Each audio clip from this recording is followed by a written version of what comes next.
미국 패권의 몰락, 한때 세계를 지배하던 제국들이 하나둘 무너졌습니다. 스페인, 네덜란드, 영국, 그리고 이제 그 뒤를 미국이 따르고 있습니다. 외부의 적보다 더 무서운 건 안에서부터 썩어가는 내부의 균열입니다. 펜타닐로 무너지는 도시, 치안이 사라진 거리, 갈라진 정치, 그리고 흔들리는 달러의 권위. 우리는 지금 한 제국이 몰락해가는 과정을 목격하고 있습니다. 패권국은 단순히 힘이 센 나라를 말하는 게 아닙니다. 패권국은 세계 질서를 설계하고 그 질서를 유지할 수 있는 나라를 뜻합니다. 군사력, 경제력, 외교력뿐 아니라 국제 무역, 금융, 통화, 외교 규범까지 모두 자국의 기준에 맞춰 움직이게 만드는 힘. 그게 바로 패권입니다.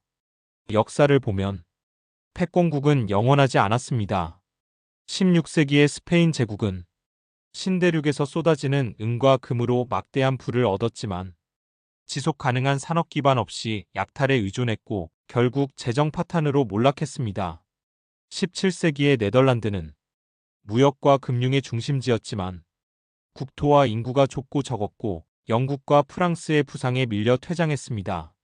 19세기의 대영 제국은 산업혁명으로 전 세계를 지배했지만 2차 세계대전 이후 제국을 유지할 경제력과 인력이 사라지면서 미국의 자리를 내줘야 했죠.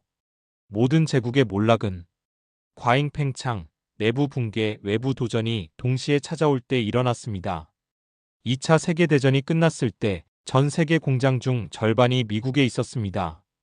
유럽은 폐허가 되었고 소련은 이념의 적이 되었으며 아시아는 아직 후발주자에 불과했습니다.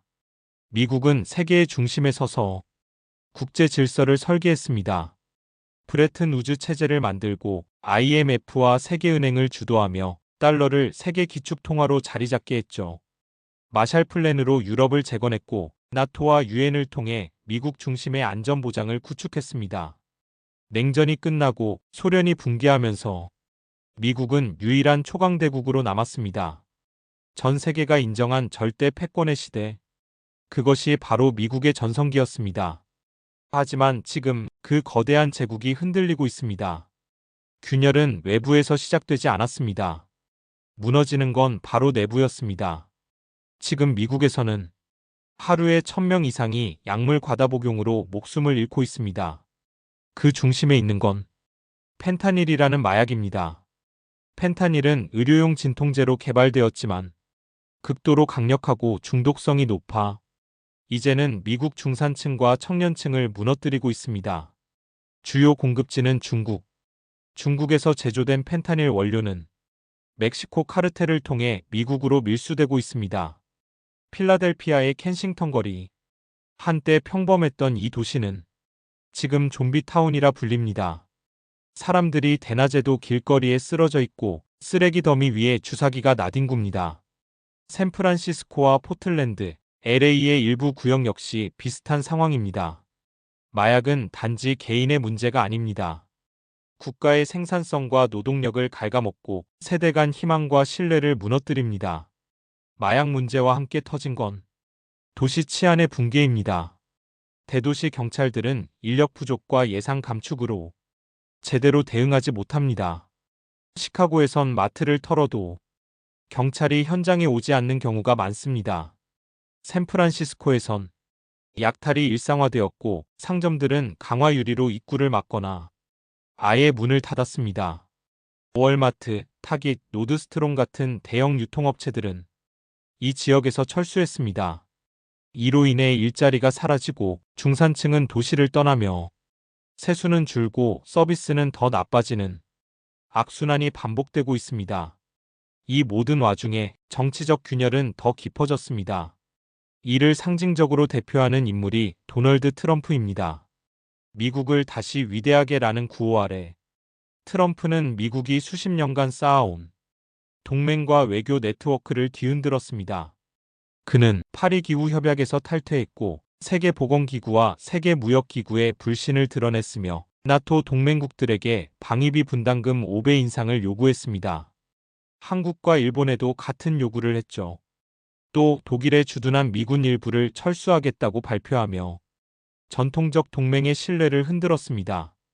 패권은 힘만으로 유지되지 않습니다. 신뢰와 연합, 공감과 규칙 위에서 작동합니다.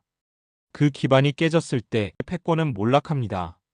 미국은 지금 민주당과 공화당으로 완전히 양분되었습니다. 2021년 1월 6일 수천 명의 시위대가 국회의사당에 난입해 의회를 점거한 사실을 기억하시죠? 트럼프 지지자들은 선거 결과를 믿지 않았고 민주당은 그를 민주주의 파괴자로 비판했습니다. 정치인들은 서로를 적이라 부르며 타협은 사라졌습니다. 연방정부는 자주 셧다운 위기를 겪고 법안 하나를 통과시키는데도 수개월이 걸립니다. 이런 정치 구조로는 패권 유지에 필요한 대규모 전략 결정을 내릴 수 없습니다. 미국의 부채는 2025년 현재 34조 달러를 넘었습니다. 매년 적자는 수조 달러에 달하며 이를 메우기 위해 미국은 엄청난 양의 국채를 발행합니다. 문제는 이 국채를 사주던 나라들이 점점 등을 돌리고 있다는 점입니다. 중국은 미국 국채 보유량을 10년 만에 절반 가까이 줄였고 일본도 최근 매도를 늘리고 있습니다. 신용평가사 피치와 무디스는 미국의 국가 신용 등급을 최고 등급에서 한 단계 하향 조정했습니다. 달러는 여전히 세계에서 가장 많이 쓰이는 통화이지만 그 기반인 신뢰가 금이 가고 있는 것이죠. 이 틈을 타 중국과 브릭스 국가들이 미국 중심 질서를 흔들고 있습니다. 중국은 위안화 기반의 결제 시스템을 만들고 사우디아라비아와 위안화로 석유를 결제하려는 시도를 시작했습니다. 브릭스는 브라질, 러시아, 인도, 중국, 남아프리카를 넘어 이란, 아르헨티나, 이집트 등으로 확장되고 있으며 달러가 아닌 새로운 공동통화를 논의 중입니다. 세계는 지금 미국 중심의 달러 질서에서 멀어질 방법을 찾고 있습니다. 미국은 여전히 세계 최강국입니다. 군사력, 기술력, 문화력 모두 강력합니다. 하지만 그 기반은 더 이상 단단하지 않습니다. 내부는 분열되고 외부는 도전하고 있으며 신뢰는 흔들리고 있습니다. 패권은 무너질 때 소리내지 않습니다. 조용히 그리고 서서히 무너집니다. 우리는 지금 그 조용한 몰락의 시작을 목격하고 있는지도 모릅니다.